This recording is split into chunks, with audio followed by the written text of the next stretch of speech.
Morristown Methodist Church.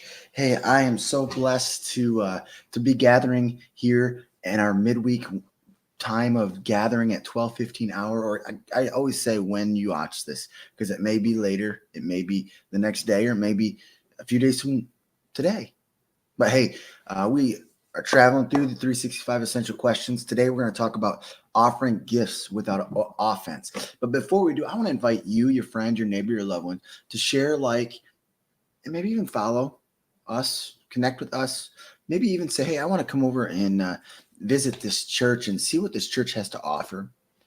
Every Sunday, we have coffee and donuts at 9:30.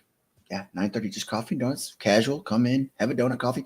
Maybe you just want to come in and have a donut and coffee and leave. That's okay. We want you to be comfortable, connect, and say, hey, I want to be a part of Morristown Methodist Church, and I want to see what God has in store for them.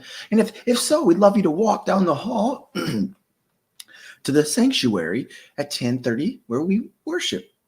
We sing some traditional songs, we sing some inspirational words, we meditate together through our call to worship, and I'd like to say you hear a relevant message, but that's because I'm the pastor. But again, I think we got great messages, great conversations, and opportunities for us to walk alongside and do life together. So again, 9:30 is our coffee and donut time, and 10:30 is our worship experience in our fellowship, from our fellowship hall into our sanctuary.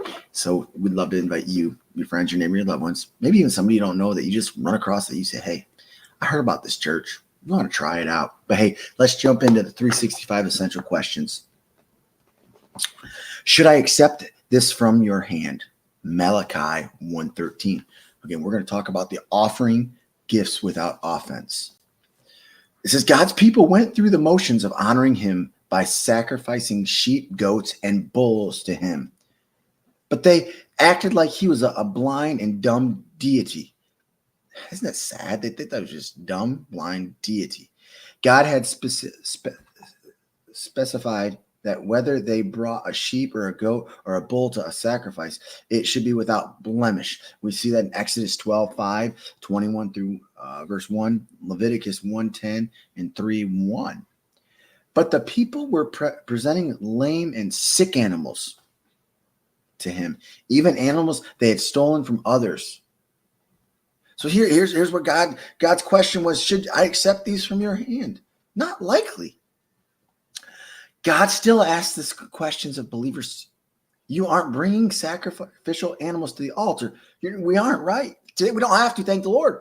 But you do bring tithes and offerings to God and accept him to bless you for your giving.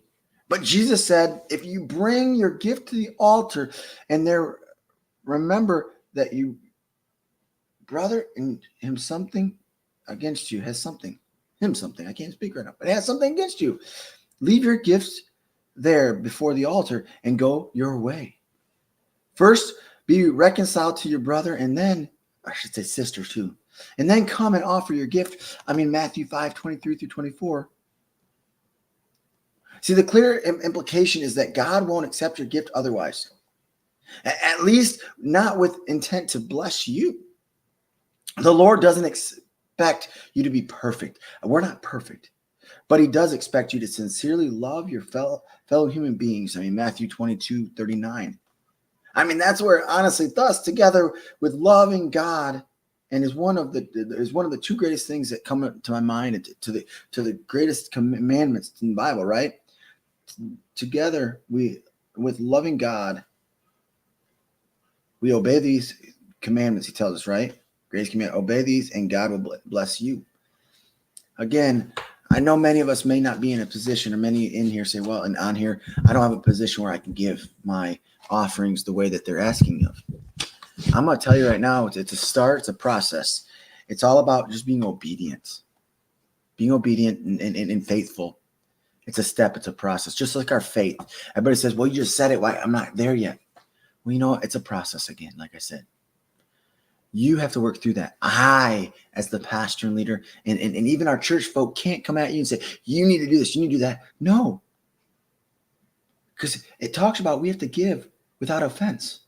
We have to be obedient. I mean, we can't just give lame animals, sick animals, and stolen animals.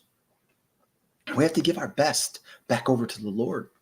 So, hey, I hope to see you, your friends, your neighbors, your loved one here, 9:30 for coffee and donuts, 10:30 for worship in our sanctuary. And hey, you can jump on here and get a taste of it as well. Our worship services are on our YouTube channel and right here on our Facebook channel. Hey, we'd love to see you and connect with you. And hey, remember, don't take offense, but be an offering and a gift that is going to give in accordance to what God